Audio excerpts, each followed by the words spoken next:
Hi friends, welcome to the RRB study space. Friends, ఇది YouTube ఛానల్లో నా యొక్క ఫస్ట్ వీడియో అనమాట. నేను ఏం చేయాలనుకున్నానంటే ఎన్సీఆర్టీ ఉన్నటువంటి కంటెంట్ ఏదైతే ఉందో వాటిని మన తెలుగు వాళ్ళకి అర్థమయ్యే విధంగా చాలా సులభంగా ఉండేందుకోసము నేను వీటిని ఎన్సీఆర్టీ బుక్స్ని తెలుగులోకి చెప్పడం జరుగుతుందండి. ఇప్పుడు మనం గత ఎగ్జామ్స్లో చూసినట్లయితే అంటే పోయినసారి జరిగినటువంటి ఎన్టీపీసీ కావచ్చు, గ్రూప్ డి కావచ్చు, ఇంకా మన రీసెంట్గా వచ్చినటువంటి జేఈ ఎగ్జామ్స్ అయినా కావచ్చు, ఏవైనా కావచ్చు అండి, మన సౌత్ జోన్ అయినటువంటి సికింద్రాబాద్, బెంగళూరు, చెన్నై జోన్లలో కట్ ఆఫ్ అనేది ఎక్కువగా ఉంది.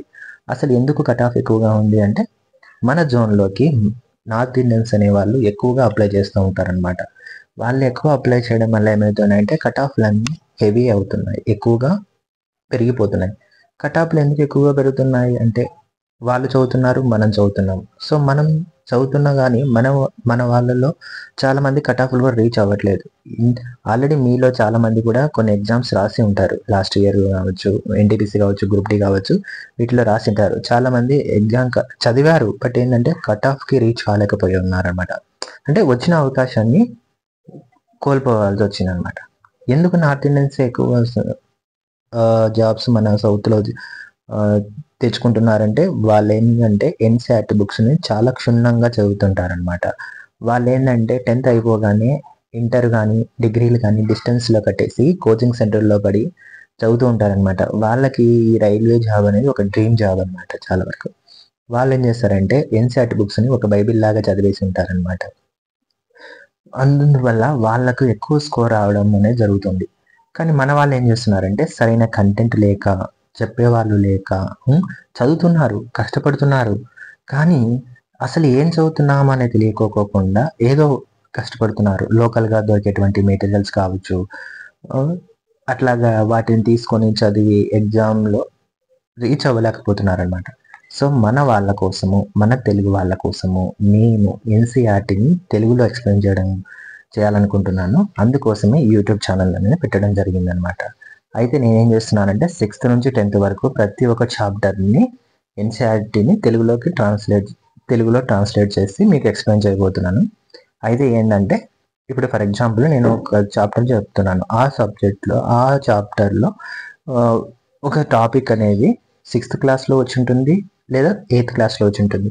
నేను 6th వరకే చెప్పేసి తర్వాత 8th చెప్పాలనుకోవట్లేదు. ఈ 6th మరియు 8thలో ఉన్నటువంటి కంబైన్డ్ చేసేసి, సో మొత్తం ఒక చాలా క్లియర్ కట్గా ఎంతో అర్థవంతమయ్యే విధంగా విత్ ఎగ్జాంపుల్స్తో మీకు ఎక్స్ప్లెయిన్ చేయాలనుకొని ఈ సిరీస్ అనేది స్టార్ట్ చేశానండి. ఇప్పుడు నేను ఈరోజు ఏం చేస్తున్నానంటే ఫిజిక్స్ గురించి తీసుకున్నాను. ఫిజిక్స్లో ఫస్ట్ చాప్టర్ ఒక ధ్వనిని తీసుకున్నాను అనమాట. ఈ ధ్వని అనే చాప్టర్ మనకి ఏముంది, 8th క్లాస్లో ఉంది, 9th క్లాస్లో ఉంది. అయితే 8th క్లాస్లో సమ్ పోర్షన్ ఆఫ్ ద అంటే కొద్ది భాగం ఉంది, అలాగే 9thలో కొద్ది భాగం ఉంది. సో నేను 8th వరకు ఓన్లీ చెప్పేసి తర్వాత 9th చెప్తామంటే అది మీకు అంత అర్థం కాకపోవచ్చు అనే ఉద్దేశంతో మొత్తం 8thలోను 9thలో ఉన్నటువంటి మొత్తం సబ్జెక్ట్ని అంతా, టాపిక్ని అంతా ఒక చోట చేర్చి మీకోసం అందించడం జరుగుతుందన్నమాట. నేను ఇప్పుడు ఏం చెప్తున్నా అంటే ధ్వని గురించి చెప్తున్నాను. ధ్వని నుంచి ఒక క్వశ్చన్ అయితే కంపల్సరీగా వస్తుందన్నమాట. మీరు రైల్వే గ్రూప్ డిలో కానీ ఎన్టీపీసీలో కానీ ఏ షిఫ్ట్ అయినా తీసుకోండి, ధ్వని నుండి ఒక క్వశ్చన్ అనేది కంపల్సరీగా వస్తుంది. సో ఇప్పుడు ధ్వని గురించి నేను ఎక్స్ప్లెయిన్ చేస్తున్నాను. ధ్వనిని మనం సౌండ్ అని పిలుస్తాము. సో ధ్వని గురించినటువంటి అధ్యయనాన్ని ఏమని అంటారంటే అకోస్టిక్స్ అంటారు. సో మనకు ఈ సైన్స్లో ప్రతి ఒక్క విషయం గురించి అధ్యయనం అనేది జరుగుతూ ఉంటుందన్నమాట. సో ప్రతి ఒక్క విషయాన్ని మనం అధ్యయనం చేస్తాం కాబట్టి ఆ అధ్యయనానికి ఒక పేరు అనేది పెట్టి ఉంటాం అన్నమాట. అలా విధంగా ధ్వని గురించినటువంటి అధ్యయనాన్ని మనం ఏమంటామంటే అకోస్టిక్స్ అంటామన్నమాట. అంటే ధ్వని గురించి మరిన్ని పరిశోధన చేయడం కానీ, అధ్యయనం చేయడానికి కానీ వీటన్నింటిని అకోస్టిక్ అని పిలుస్తారు. కంపనం చేస్తున్న వస్తువు అంటే ఇక్కడ వైబ్రేటింగ్ బాడీ నుండి ధ్వని ఉత్పత్తి అవుతుంది. అంటే కంపనం చేస్తున్న వస్తువు అంటే ఏంటి? ఇప్పుడు ఫర్ ఎగ్జాంపుల్ మీ చేతిలో నుంచి ఒక స్పూన్ అనేది కింద పడిపోయినప్పుడు ఏమవుతుంది, ఒక సౌండ్ అనేది వస్తుంది. అదేవిధంగా మనం స్కూల్లో ఉన్నప్పుడు పీరియడ్ అయిపోగానే బెల్ కొడతారు. సో బెల్ కొట్టడం వల్ల అక్కడ ఉత్పత్తి అయినటువంటి సౌండ్ అనేది మనం వింటాము. ఏ విధంగా అయితే స్పూన్ కింద పడినప్పుడు ఈ సౌండ్ మనం వింటామో అలాగే బెల్ కూడా వచ్చే సౌండ్ మనం వింటాం అనమాట. అంటే అక్కడ ఏమవుతుందంటే వస్తువు అనేది వైబ్రేట్ అవుతా ఉంది, కింద పడి సమ్ వైబ్రేషన్స్ ఇవ్వడం వల్ల ఆ సౌండ్ అనేది మనం వింటున్నాం. అంటే వైబ్రేటింగ్ బాడీ నుండి మనకు ధ్వని ఉత్పత్తి అవుతుంది. ఆ ఉత్పత్తి అయిన ధ్వనిని మనం వింటాం. అలాగే ధ్వనికి కంపింపచేసే శక్తి కూడా ఉంటుంది. కంపింపచేసే శక్తి ఉంటుందంటే ఏంటి? ఫర్ ఎగ్జాంపుల్, మన వినాయక చవితి తర్వాత ఏదైనా పెద్ద పెద్ద ఫంక్షన్లలో డీజేలు పెట్టిస్తాం. ఇంకో లేదా ఇప్పుడు మీరు ఏదైనా ఆటోలో షేర్ ఆటోలో ట్రావెల్ చేస్తున్నప్పుడు అతను ఏం చేస్తాడంటే వైబ్రేట్ కలిగినటువంటి మ్యూజిక్ అనేది ప్లే చేస్తుంటాడు. దానివల్ల ఏమవుతుందంటే అక్కడ సీట్లు కానీ మనుషులు కానీ మనం కూడా కొంచెం వైబ్రేట్ అవుతాం అనమాట. ఇప్పుడు ముఖ్యంగా డీజేలు వినాయక చవితికి పెట్టేటువంటి డీజేల వల్ల మనం రూమ్లో ఉన్నప్పుడు కానీ రూమ్ అంతా వైబ్రేట్ అయ్యేటువంటి అవకాశాలు ఉంటాయి. అంటే ధ్వనికి ఏం చేస్తుంది? కంపింపచేసే శక్తి కూడా ఉంటుంది. కంపనం చేస్తున్నటువంటి వస్తువు నుండి ఏ విధంగా అయితే ధ్వని ఉత్పత్తి అవుతుందో ఆ ఉత్పత్తి అయిన ధ్వనికి కూడా కంపింపచేసే శక్తి కూడా ఉంటుంది. కాబట్టి ధ్వని ఒక శక్తి స్వరూపం అని కూడా అంటారు. అయితే ధ్వని దేని కారణంగా వెలువడుతుంది? ధ్వని ఎలా వెలువడుతుంది, ఎలా ఉత్పత్తి అవుతుంది అనడానికి ఇక్కడ ఏంటంటే ధ్వని అనేది కంపించే వస్తువు నుండేనో ఉత్పత్తి అవ్వచ్చు, లేదా వాయిద్య పరికరాలలో ఖాళీ ప్రదేశాల గుండా ప్రసరించే గాలి వల్లైనా కానీ ధ్వని ఉత్పత్తి అవుతుంది. ఇప్పుడు కంపించే వస్తువు అంటే నేను చెప్పాను, స్కూల్లో బెల్ కొట్టడం, మన ఒక టేబుల్ స్పూన్ అనేది కింద పడడం వల్ల ఏదైనా వస్తువు కింద పడ్డా కానీ ఇక్కడి నుంచైనా కానీ ధ్వని ఉత్పత్తి అవ్వచ్చు. మనము ఇంకోటి ఫ్లూట్ కానీ సన్నాయి కానీ ఇలాంటి వాయిస్తూ ఉంటారనమాట. ఇలాంటి వాయించడం వల్ల వాటి మధ్యలో ఉన్నటువంటి ఖాళీ ఉంటుంది కదా, సో ఖాళీ ప్రదేశాల నుండి గాలి పోవడం వల్ల కూడా అక్కడ కూడా వస్తుంది. ఇప్పుడు ఫ్లూట్ వాయించినప్పుడు మనం ఆ శబ్దాన్ని వింటాం కదా, అలాగే సన్నాయి వాయించినప్పుడు కూడా వింటాం. ఇట్లా ఈ రెండు విధానాల ద్వారా కూడా మనకు ధ్వని అనేది వెలువడుతుంది. ఇప్పుడు మానవ శరీరంలో కూడా ధ్వని ఉత్పత్తికి ఉపయోగపడేటువంటి ఒక ముఖ్య భాగం ఉంటుంది. దాన్ని మనం స్వరపేటిక అంటాము. ఇప్పుడు మనం మాట్లాడుతున్నాం, నేను మాట్లాడుతున్నాను, మీరు మాట్లాడుతూ ఉంటారు. సో మనం మాట్లాడుతున్నామంటే మన మాటల నుంచి వచ్చేటువంటి ధ్వని ఎక్కడి నుంచి వస్తుందంటే మనకు స్వరపేటిక అనేది ఒకటి ఉంటుందండి. ఆ స్వరపేటిక నుండి మనకు ధ్వని ఉత్పత్తి అవుతుంది. అయితే స్వరపేటికలో ఉండేటువంటి ఒక కండరమైన నిర్మాణాలు ఉంటాయన్నమాట. వాటిని స్వరతంత్రులు అంటారు. ఇవి రెండు ఉంటాయన్నమాట. ఈ స్వరతంత్రులు అనేటువంటి రెండు కండరాలు అన్నమాట. ఈ కండరాల దగ్గర నుంచి మనకు ఏమవుతుందంటే మనం మాట్లాడే మాటలు ఉత్పత్తి అవుతాయి. అయితే ఏంటంటే స్వరతంత్రుల మధ్యనున్న చీలిక ద్వారా గాలిని బయటికి పంపడం ద్వారా ధ్వనులను సృష్టించేందుకు ఉపయోగపడతాయి. ఇక్కడ ఏంటంటే స్వరతంత్రికలు అనేది ఒక లాక్ సిస్టమ్ అండి. ఇక్కడ ఏమవుతుందంటే ఊపిరితిత్తుల నుండి వచ్చేటువంటి గాలి ఆ యొక్క స్వరతంతులకు దగ్గర కాసేపు ఏమైపోయిందంటే బంధించబడుతుంది.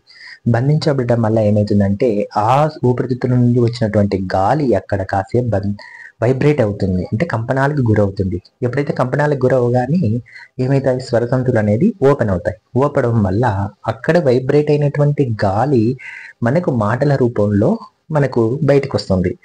ఏ విధంగా అయితే స్పూన్ కింద పడినప్పుడు అక్కడ వైబ్రేషన్స్ ఉత్పత్తి అయ్యి మనకు సౌండ్ వినిపిస్తుందో అదే విధంగా స్వరతంతుల దగ్గర ఊపిరితిత్తులు ఉన్నటువంటి గాలి కాసేపు వైబ్రేట్ అవ్వడం వల్ల కూడా మాటలు అనేది ధ్వని అనేది ఉత్పత్తి అవుతుంది. అయితే స్వరతంతుల పొడవు అనేది మనిషికి డిఫరెంట్గా ఉంటుందండి. పురుషుల్లో అయితే 20 మిల్లీమీటర్లు ఉంటుంది, మహిళల్లో 15 మిల్లీమీటర్లు ఉంటుంది, చిన్నపిల్లల్లో చాలా తక్కువగా ఉంటుంది. ఎందుకు ఇది ఇంపార్టెంట్ అంటే ఇప్పుడు స్వరతంతుల పొడవును ఆధారం చేసుకొని మన మాటలు అనేవి వస్తాయండి. ఇప్పుడు పురుషుల మాటలు చూసినట్లయితే మనం చాలా బిగ్గరగా వస్తుంది, అంటే లౌడ్ గట్టిగా వస్తాయి.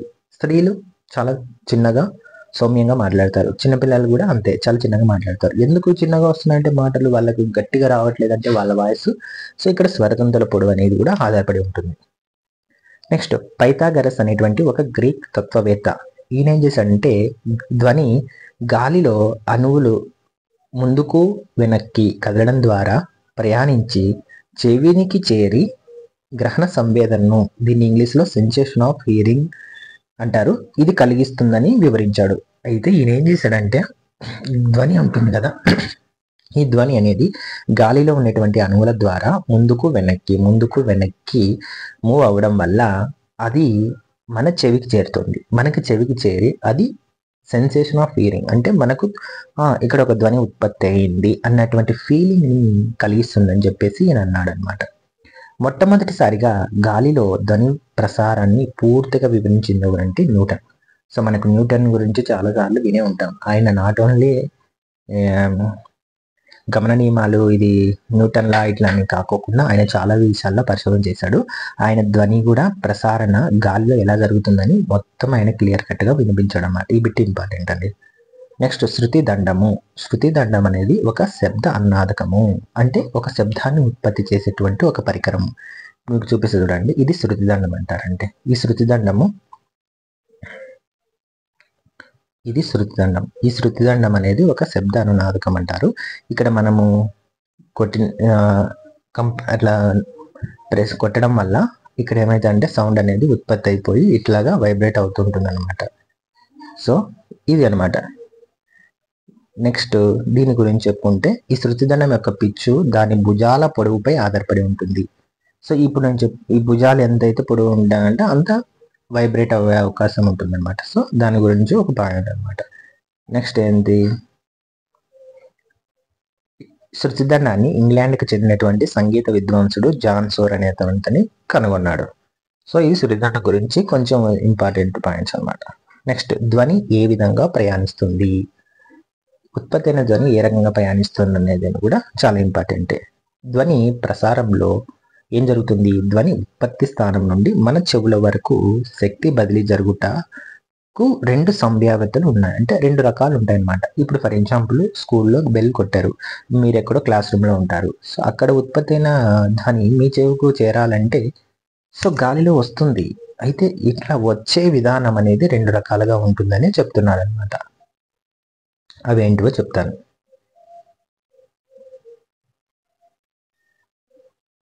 కంపించే వస్తువు నుండి ధ్వని ఎలా అంట తరంగాల రూపంలో మన చెవికి చేరడం ఒక విధానము, కణాల రూపంలో మన చెవికి చేరడము ఇంకొకటి. సో ఇప్పుడు అక్కడ స్కూల్ దగ్గర ఏదైతే బెల్ మోగిందో అక్కడి నుంచి ఉత్పత్తి అయినటువంటి ధ్వని తరంగాల రూపంలో మన చెవికి చేరుతుంది ఒక విధానం ద్వారా, లేదంటే కణాల రూపంలో మన చెవికి చేరుతుంది. ఈ రెండు పద్ధతుల ద్వారా కంపించే వస్తువు నుండి ధ్వని మనకు చేరుతుంది. ధ్వని ప్రసారం జరిగే మాధ్యమాన్ని ఏమంటామంటే యానకం అంటారు. ఇంగ్లీష్లో దీన్ని మీడియం అంటారు. ధ్వని ప్రసారానికి యానకం అవసరము. ఎందుకు యానకం అవసరం అంటే, ఫర్ ఎగ్జాంపుల్ చెప్తానండి. ఇప్పుడు మనమే ఉన్నాము, మనం ఏం చేస్తామంటే ఫర్ ఎగ్జాంపుల్ మన ఇంటి నుండి నియర్ బై టౌన్కి వెళ్ళాలనుకో, లేదా హైదరాబాద్కి ఎక్కడికైనా వెళ్ళాలనుకోండి, మనం ఏం చేస్తాము, సో నియర్ బై సిటీస్ అయితే ఏదో బైక్ కానీ కారు కానీ వేసుకొని వెళ్ళిపోతాం. లేదు హైదరాబాద్కి అనుకో, కారు కానీ బస్ కానీ లేకపోతే ట్రైన్ ద్వారా కానీ ఇట్లా వెళ్తాం. అంటే మనం ఒక ప్లేస్ నుంచి ఇంకో ప్లేస్కి వెళ్ళాలంటే మనకు ఖచ్చితంగా ఒక వాహనం అనేది కావాలి. అదే విధంగా ధ్వని ఉత్పత్తి అయిన ప్లేస్ నుంచి ఇంకొక ప్లేస్కి వెళ్ళాలంటే ఖచ్చితంగా తనకి కూడా ఒక వెహికల్ లాంటిది కావాలి. ఆ వెహికల్నే మనం ఇక్కడ సైన్స్ పరిభాషలో యానకం అంటాం. ఇప్పుడు ఒక ధ్వని జనకం కంపించినప్పుడు, ఒక ధ్వని జనకం అనేది వైబ్రేట్ అయినప్పుడు అది సమీప యానకంలో అలజడిని సృష్టిస్తుంది. సమీప యానకం అంటే ఏం లేదు, ఇప్పుడు ఒక ఘన పదార్థం తీసుకోండి. ఘన పదార్థంలో ఒక చెక్క మీద కానీ మనం ఒక శబ్దం చేసామనుకో, చెక్క మీద శబ్దం చేస్తే అదేమవుతుంది, అక్కడ శబ్దాన్ని ఉత్పత్తి చేస్తుంది. నీళ్లున్నాయి, నీళ్ళల్లో ఒక రాయి వేసామంటే అక్కడ ఒక శబ్దం వస్తుంది. అలలు వస్తుంటాయి కదా, అలల శబ్దం కావచ్చు.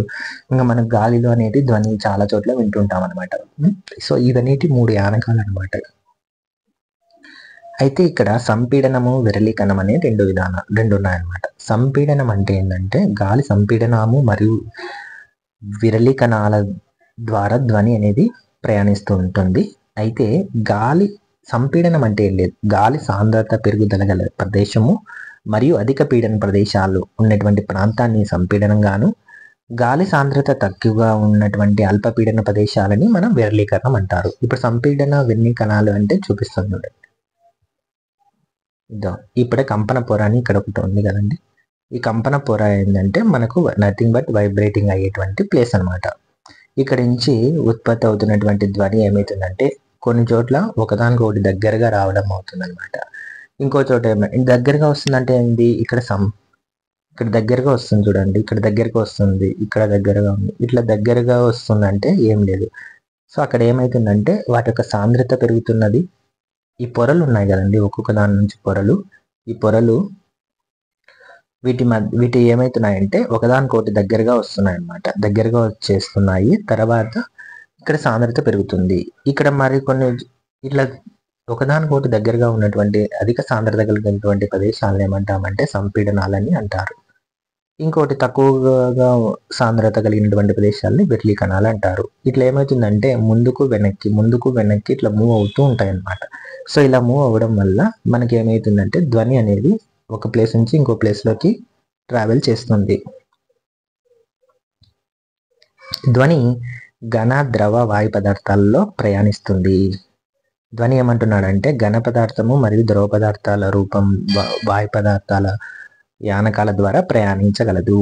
ఘనయానకాలు అంటే ఏంటండి అంటే ఘన రూపంలో ప్రయాణించేటి. సో చెక్క ద్వారా కావచ్చు, దారము, లోహము వీటి ద్వారా ఇవన్నీ ప్రయాణిస్తుంది. ఇప్పుడు చెక్క ఉంది, చెక్కను శబ్దం చేసినా కానీ చెక్క మీద శబ్దం చేయండి. ఫర్ ఎగ్జాంపుల్ మీరు ఒక చెక్క బల్ల దగ్గర ఉన్నారు, మీరు మీ స్నేహితులు ఉన్నారు అనుకోండి. మీ స్నేహితుడిని ఒకవైపు తల పెట్టమని చూడండి, నువ్వు యువతల సైడ్ నుంచి శబ్దం చేయి చెక్క. ఆ చెక్క ద్వారా మీ ఫ్రెండ్ చెవికి అనేది వినిపిస్తుంది. దారం ద్వారా అంటున్నాను. దారం ద్వారా అంటే ఎట్లా అంటే మన చిన్నప్పుడు అగ్గిపెట్టెలతో టెలిఫోన్ల ఆట ఆడుకునే వాళ్ళం అన్నమాట. సో అట్లా అంటే అక్కడ దారం ద్వారా కూడా ధ్వని ప్రయాణిస్తుంది. లోహాల ద్వారా అంటే ఖచ్చితంగా ప్రయాణిస్తుంది. ఏ స్టీల్ వస్తువు కానీ ఏదైనా వస్తువు నువ్వు లోహాలని కింద వేస్తే ఖచ్చితంగా శబ్దం వస్తుంది. అయితే ధ్వని ప్రయాణించలేని యానకాలు కూడా కొన్ని ఉంటాయన్నమాట. ఇప్పుడు శూన్యం తీసుకోండి. శూన్యంలో ఏమవుతుంది, మనకు ఎటువంటి ధ్వని అనేది అక్కడ గాలి అనేది ఉండదు. కాబట్టి గాలి లేకపోవడం వల్ల శూన్యంలోను అంతరిక్షంలోను ధ్వని ప్రయాణం చేయదు. ఇది very very important question. Rubber, దూది, వరిపొట్టు. ఇప్పుడు రబ్బర్ని మీరు కింద వేయండి, కింద వేస్తే ఏమైనా శబ్దం వస్తుందా? రాదు. దూది ఉంటుంది, కింద వేయండి, పైనుంచి వస్తుందా? రాదు. వరిపొట్టు ఉంది, కింద వేయండి, వస్తుందా? రాదు అనమాట. సో వీటి వల్ల ప్రయాణించదు. ఇందులో ఏ క్వశ్చన్ ఇంపార్టెంట్ అంటే ధ్వని అనేది ప్రయాణించలేదు. ఎక్కడ ప్రయాణించలేదు అంటే శూన్యంలో ప్రయాణించలేదు అనేది ఇంపార్టెంట్ అనమాట. నెక్స్ట్ తరంగాలు ఉంటాయి. ఇప్పుడు ధ్వని అనేది ఒక ప్లేస్ నుంచి ఇంకో ప్లేస్కి వెళ్ళాలంటే ఖచ్చితంగా తనకు ఒక వెహికల్ కావాలి. ఆ వెహికల్ అంటే తరంగాల రూపంలో కావచ్చు లేదా కణాల రూపంలో కావచ్చు అని ఆల్రెడీ పైన ఎక్స్ప్లెయిన్ చేసుకున్నాము. అయితే తరంగాల రూపంలో ప్రయాణించేటప్పుడు మనకు తరంగాలలో కొన్ని రకాలు ఉంటాయన్నమాట. ఆ రకంగాల గురించి మనం చెప్పుకోవాలన్నమాట. మెయిన్గా తరంగాల్లో రకాలు. యానకంలో కణాలు తరంగ చలన దిశలోనే అంటే తరంగము చలన దిశకు సమాంతరంగా కంపిస్తూ ఉంటే దాన్ని అటువంటి తరంగాలు అనిదైర్ఘ్య తరంగాలు అని అంటారు. ఇప్పుడు మనకు ఇలా వేవ్ వెళ్తుంటే మనకు కణాలు కూడా ఇలాంటి డైరెక్షన్లోనే ఇట్లా ఈ డైరెక్షన్లోనే ముందుకు మూవ్ అవుతూ ఉంటే అటువంటి దాన్ని మేము ఏమంటామంటే తరంగాలే అనుదైర్ఘ్య తరంగాలు అంటారు. ఉదాహరణకు ధ్వని తరంగాలు అనేది వస్తుంది అనమాట, అనుదైర్ఘ్య తరంగాలు.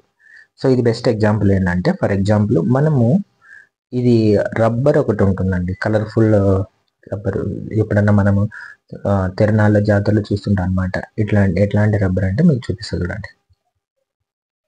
ఇట్లా స్ప్రింగ్ టాగా ఉంటుంది కదండి. మనము ఇది ఇలా అంటాము, ముందుకు వెనక్కి అంటుంటే ఇట్లా మనకు ఒక చోట తీయబడి ఉంటుంది, ఒక చోట దగ్గరకు వచ్చి ఉంటాయి అనమాట. ఇట్లా తీయబడి దగ్గరకు వచ్చినటువంటి ప్లేసెస్ ఉంటాయి అన్నమాట.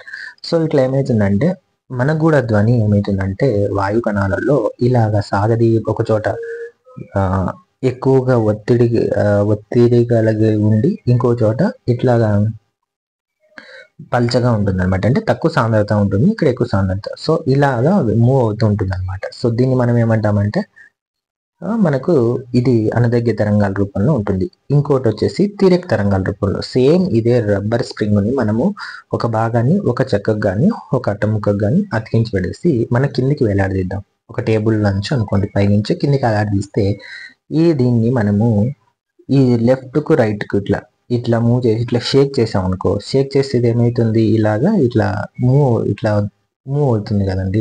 సో ఇది ఏమవుతుందంటే తిర్యక్ తరంగ రూపంలో మూవ్ అవడం అని అంటాం అనమాట మనకు సైన్స్ భాషలో. ఇది తిర్యక్ తరంగాల రూపంలోని. సో మనం ఇప్పుడు చూసినట్లయితే ఇప్పుడు అనుదైర్ఘ్య తరంగాలు అంటే ఏమో చూపించినాం. అంటే యానకంలో కణాలు ఉంటాయి కదా, ఆ కణాలు తరంగ చలన దిశలోనే కంపిస్తే దాన్ని అటువంటి తరంగాలు అనుదైర్ఘ్య తరంగాలని, తరంగ చలన దిశకు లంబంగా ఆ తరంగాలు కంపించేస్తే వాటిని తిర్యక్ తరంగాలు అంటారు. ఉదాహరణకు కాంతి తరంగాలు అనమాట. ధ్వని తరంగాలు వచ్చేసి అనుదైర్ఘ్య తరంగాలకి ఉదాహరణగా చెప్పుకుంటాము. తిరేక తరంగాలకి ఉదాహరణగా కాంతి తరంగాలని చెప్తారు. ఇంకోటి ఫార్వర్డ్ తరంగాలు లేదా ఫార్వర్డ్ వేవ్స్ అంటాం అన్నమాట.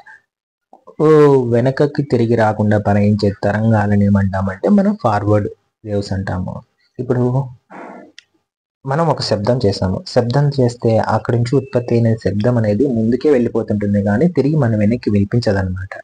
సో అటువంటి దాన్ని ఏమంటారంటే ఫార్వర్డ్ తరంగాలు అంటారనమాట. ఉదాహరణకు చెరువులో రాయి విసిరేటప్పుడు ఏమవుతాయంటే ఆ వేవ్స్ అనేది ఇట్లా అలల్లాగా వెళ్ళిపోతూ ఉంటాయి కాబట్టి ముందుకు అనమాట అది. నెక్స్ట్ డాంప్డ్ వేవ్స్ అంటారు. డాంప్డ్ వేవ్స్ అంటే ఏం లేదు, కొద్ది దూరము ప్రయాణం చేసిన తర్వాత కంపన పరిమితి యొక్క తగ్గిపోయే తరంగాలని మనం డాంప్డ్ వేవ్స్ అంటాము. ఫర్ ఎగ్జాంపుల్ మనకు ట్రైన్ కావచ్చు, బస్ కావచ్చు, ఫస్ట్ మన దగ్గరకు వచ్చినప్పుడు ఒక సౌండ్ వస్తుంది అనమాట. అది దూరంగా వెళ్ళిపోతే ఏమవుతుంది, మనకు సౌండ్ కూడా తగ్గిపోతూ ఉంటుంది అనమాట. అంటే దూరం ప్రయాణం చేసే తర్వాత కంపన పరిమితి తగ్గేటువంటి తరంగాలని డాంప్డ్ వేవ్స్ అని అంటారు. నెక్స్ట్ ధ్వని ఘన పదార్థాల్లోను ద్రవ పదార్థాల్లోను వాయు పదార్థాల్లో ట్రావెల్ చేస్తుందని చెప్పుకున్నాము. సో ధ్వని ఘన పదార్థాల్లో తిరేక రూపంలోను, ద్రవ పదార్థాలలో కూడా తిరేక రూపంలోను, వాయువులో మాత్రమే అనుదైర్ఘ్యంగా ప్రవహిస్తుంది. ఇది వెరీ వెరీ ఇంపార్టెంట్ అనమాట. సో ధ్వని ఘన పదార్థాల్లో ఏ తరంగాల రూపంలో ప్రయాణం చేస్తుందో అంటాడు. తిరేక తరంగాల రూపంలోనూ. ధ్వని అనేది వాయు పదార్థాల్లో ఏ విధంగా అంటే అనుదైర్ఘ్య రూపంలో ప్రయాణం చేస్తుంది అనేది వెరీ వెరీ ఇంపార్టెంట్ అనమాట. కాంతి అనుకోండి, కాంతి అన్ని పదార్థాల్లో ఘన కావచ్చు, ద్రవ కావచ్చు, వాయు పదార్థాలు అన్నింటిలో కూడా ఒకే రూపంలోనే ప్రయాణం చేస్తుంది అన్నమాట.